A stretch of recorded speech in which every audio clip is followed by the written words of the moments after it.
राधे राधे, मी आहे अर्चना. आज मला एक ट्रेंड करायचा आहे, मी तर पेजवर दाखवते.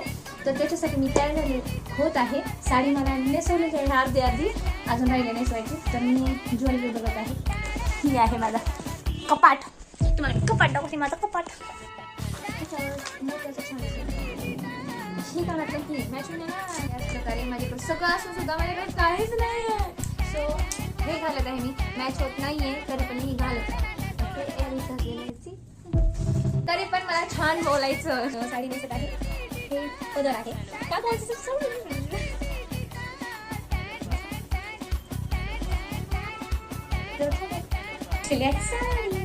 आता आपण ज्वेलरी बघू अजून शोधून. माझ्याकडे सगळे असून सुद्धा माझ्याकडे काहीच नाहीये. सगळ्या मुलींचा हाच तर प्रॉब्लेम आहे ना. इथं सगळं असून सुद्धा मी काकूचं घातलेलं आहे. कशी दिसते मला सांगा. हे काकूचं आहे. हे सगळं काही असून सुद्धा मी काकूचं घातलेलं आहे. हे सुद्धा हे सुद्धा. आणि आता हे आहे